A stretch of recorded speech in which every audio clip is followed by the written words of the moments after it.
If a missile strikes a port in West Asia on a Tuesday, um, by Friday, a family in Mumbai might have to completely cancel their summer vacation. Right. It moves that fast. Yeah. The cost to fuel their car spikes, their grocery bill quietly ticks upward, and, the factory employing their neighbor suddenly powers down its kilns. Which is terrifying for local economies. Exactly. Today, we are mapping out exactly how that massive hidden economic domino effect actually works. Welcome to another deep dive. Glad to be here. Today's mission is unpacking a highly detailed ICRA cross-sector trends outlook report from the fourth quarter of fiscal year 2026. And just for context, the current date is March 13th, 2026. Right. We are tracing how a geopolitical crisis thousands of miles away travels through the global supply chain to, rewrite India's GDP, strain your household budget, and dictate the survival of local businesses. But before we look at the data, we really need to establish the baseline of our analysis today. Always important. Yeah. The ICRE report evaluates the economic fallout from the recent U.S. and Israel strikes on Iran and Iran's retaliatory actions across West Asia. Right. And our role here is strictly to act as your impartial guides. We are not taking any political sides, nor are we endorsing any political viewpoints from any side of the spectrum. Totally not. We are simply unpacking the economic data, the market forecasts, and the financial realities exactly as they are presented in this underlying report. Okay, let's unpack this.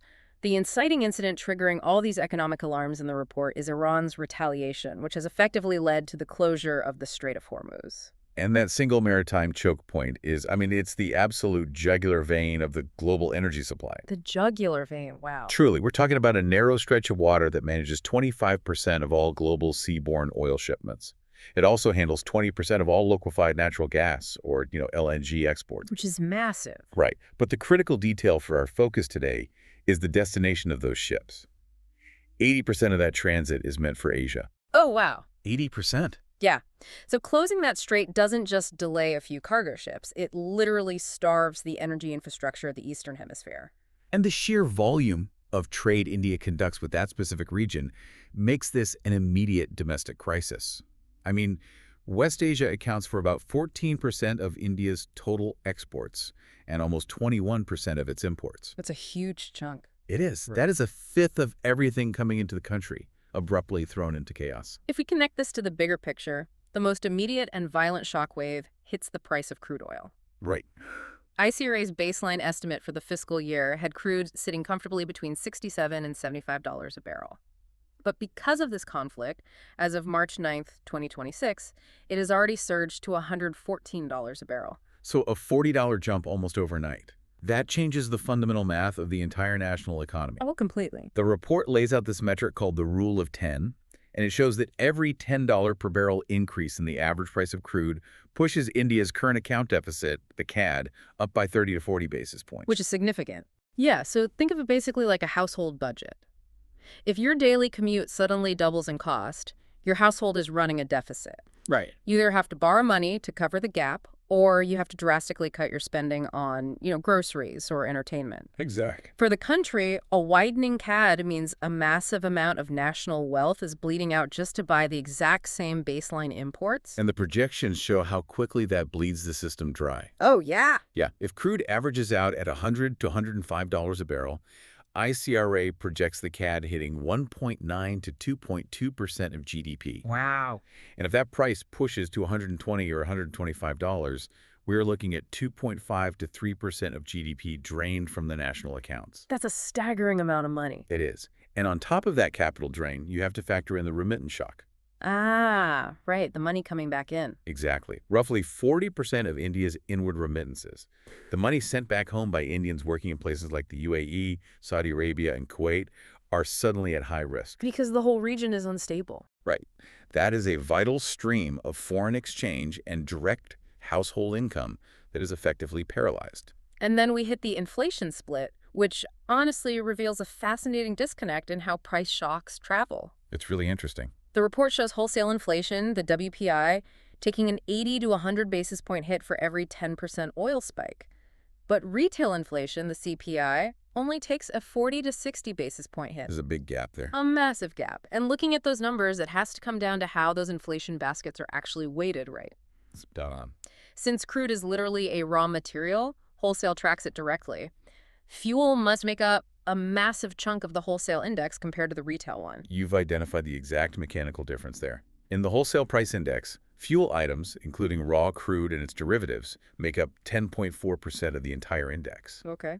But in the new 2024 Consumer Price Index base series, fuel is only weighted at 6.84%. Oh, that explains it. Yeah, wholesale absorbs the raw shock immediately.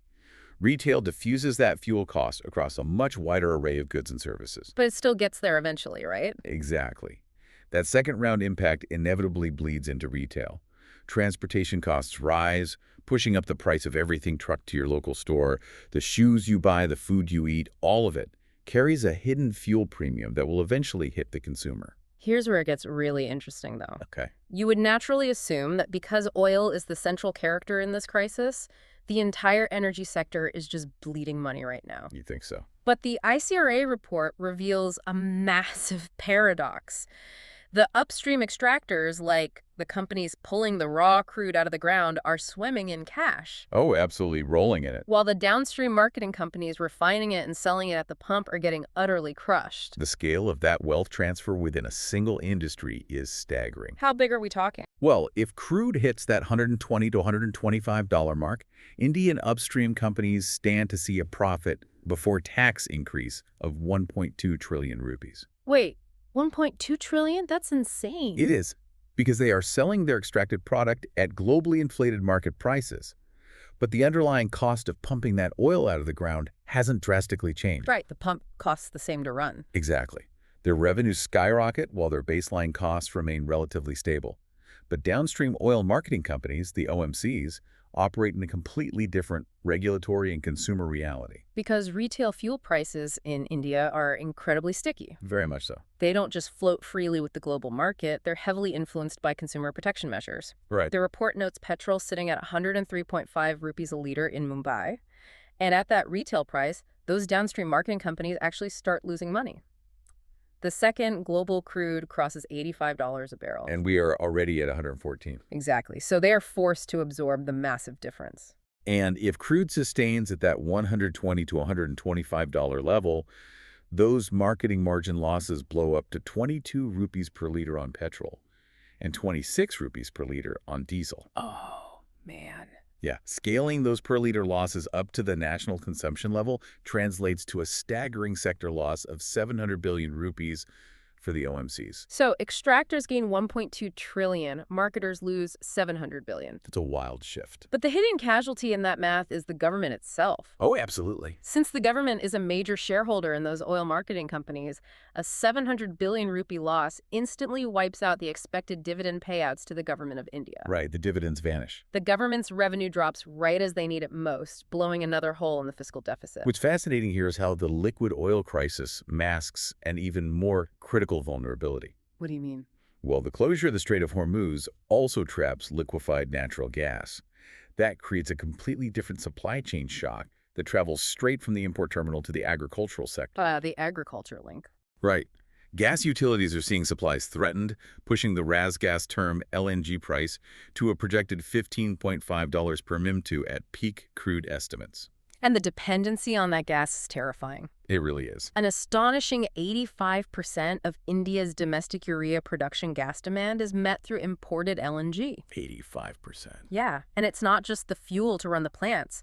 The actual raw materials used to make the fertilizers, like ammonia and sulfur, are largely imported directly from West Asia. A double whammy. It's like a commercial bakery suddenly losing access to all its imported flour, and at the exact same moment, the power company shuts off the electricity needed to run the ovens. That is a perfect analogy. The industry lacks both the ingredients and the energy to process them. And the global market reaction reflects that exact panic scenario. The prices just spiked, right? Oh, massively.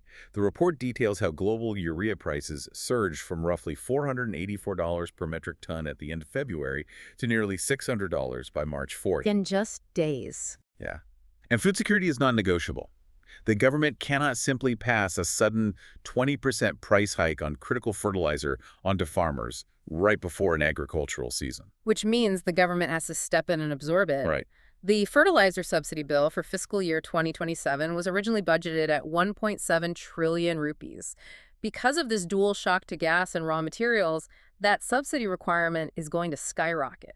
The math gets really ugly here. Yeah, we just talked about the government losing their oil dividends, and now they have to fund a massive emergency expansion of agricultural subsidies.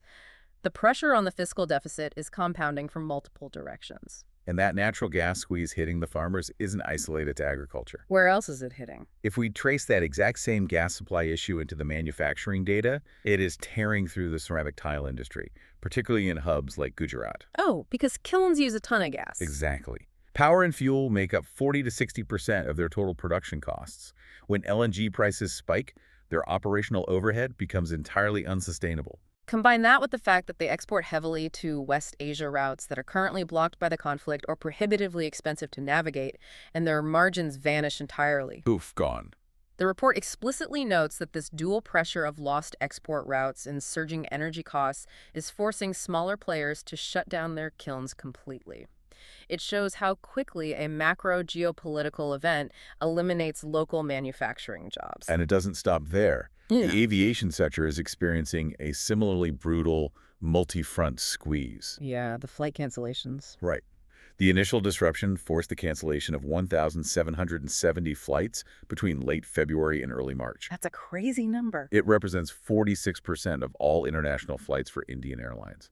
Grounded planes mean an immediate and total wipeout of passenger revenue, plus the loss of lucrative cargo freight that travels in the belly of those passenger jets. The operational reality for the flights that actually are still running is arguably worse. How so? Well, to avoid conflict zones, airlines must take significantly longer rerouted paths. Extra hours in the air require burning substantially more aviation turbine fuel. And that fuel is expensive now. Exactly. As we established with the crude oil spike, the cost of that fuel is surging. You have collapsed revenues from cancellations on one side and exploding overheads for active flights on the other. A total nightmare for margins. The industry's projected net loss of 170 to 180 billion rupees for the fiscal year is now considered highly optimistic. Highly optimistic is one way to put it. We're seeing intense supply chain chokeholds force businesses into pure survival tactics. Like what? Look at the data on basmati rice. 70 to 75% of India's basmati exports go to West Asia. That's a huge dependency. Huge. The report highlights a frantic shift in how these companies are structuring their deals. Exporters are scrambling to change their contracts from CIF, which stands for Cost, Insurance, and Freight, to FOB, or Free on Board. I noticed that detail. That's essentially a desperate attempt to dump the shipping risk onto the buyer before the boat even leaves India, right? Precisely. Because under a CIF contract, the Indian exporter is liable for the goods, the skyrocketing insurance premiums, and the freight costs until the ship safely docks at the destination. Which is too much risk right now. Way too much. Navigating those waters right now is a financial minefield. By shifting to FOB, the buyer assumes all the financial risk the exact moment the rice is loaded at the Indian port. Exporters are legally insulating themselves from unpredictable maritime costs. It's a brilliant real-time adaptation, honestly. Very clever. But the diamond trade is facing a completely different structural challenge, specifically cut and polished diamonds. What's the issue there? Well, Dubai acts as the massive central nervous system for that industry. It routes 72% of India's rough diamond imports. Dubai operates as the strategic middle ground between African mining operations and Indian polishing hubs in places like Surat. So they're physically cut off. Yeah. While some air freight is resumed for high-value items, that logistics network is severely bottlenecked. The only saving grace for the diamond sector mentioned in the report is sheer luck regarding timing. Why is that? The first quarter is traditionally their slow season for stocking. They have a tiny structural buffer right now. Okay. If this conflict had erupted closer to the heavy global holiday stocking season in July, the supply chain derailment would be catastrophic. Just sheer luck, then. Pretty much. Hearing all of this, airlines hemorrhaging money, tile kilns going cold, diamond routes bottlenecked, the government bleeding cash on fertilizer subsidies, you would assume every single sector is taking a historic hit. You'd think it's all bad news. But there is one incredibly surprising, unlikely beneficiary buried in this report. The Indian domestic hospitality sector. It completely subverts expectations, doesn't it? It does. You have to look at the tourism demographics to understand why hotels in India are booming because of a war in West Asia. Right. Inbound tourists from West Asia only make up about 3% of total traffic to India, so losing them barely registers on domestic hotel balance sheets. The critical metric driving this boom is the outbound traffic. Exactly. Hmm. Typically, 26 to 28% of Indian outbound leisure tourists travel to West Asia. That's a lot of vacations. We are talking about roughly 3.7 million people planning trips to places like Dubai, Abu Dhabi, or Oman. Because of the conflict, those international plans are being canceled en masse. But the vacation time and the disposable income haven't disappeared. No, they haven't. Those 3.7 million travelers are expected to redirect their holidays domestically. The sudden influx of high-budget travelers creates a massive localized boom for domestic resorts, regional airlines, and local hospitality markets. A huge silver lining. The money that was going to be spent in Dubai is now going to be spent in Goa, Rajasthan, or Kerala. So interesting how that works out. So what does this all mean? We started this deep dive looking at an inciting incident, a strike, a retaliation, a closed shipping lane. But mapping this out exposes the extreme, fragile interconnectedness of the modern global economy. It's a house of cards. It is. A geopolitical strike doesn't just dominate the news cycle, it dictates the dividend payouts of Indian oil companies. It shuts down ceramic tile kilns in Gujarat. It forces rice exporters to frantically rewrite maritime insurance contracts to survive, and it literally redirects millions of families to vacation locally instead of flying abroad. And every single one of those local disruptions feeds directly back into the national baseline. Which is the real scary part. Exactly. The ICRA report issues a stark warning that this interconnected cascade severely threatens their baseline GDP growth projection of 7.1% for fiscal year 2027. So the whole economy takes a hit. Yes. Whitening current account deficits, surging agricultural subsidies, and weakened domestic consumption due to inflation are actively eroding that growth target. We spent decades building this highly optimized, multi-trillion-dollar global machine, but we bottlenecked the entire thing through a handful of incredibly fragile choke points. This raises an important question, and it's something for you to mull over as you watch these global events unfold. What's that? We have spent half a century constructing supply chains optimized for pure efficiency and the lowest possible cost. We became utterly reliant on centralized global hubs Dubai for routing diamonds, the Strait of Hormuz for moving energy, just-in-time logistics for everything from raw materials to consumer goods. Right, efficiency over everything. But if a regional conflict can instantly wipe out corporate margins, halt manufacturing lines, and rewrite national budgets overnight, is the era of just-in-time global efficiency officially dead? That's a profound question. Are we crossing into an era where countries will prioritize building expensive, localized self-sufficiency over cheap globalization? And if so, are you prepared for how much more everything is going to cost? Because when you can no longer rely on that fragile global machine, you have to build an entirely new way to keep the system running. And the price tag on that resilience is going to be astronomical. It certainly looks that way. Thank you so much for joining us on this deep dive into the ICRA report. We'll catch you next time.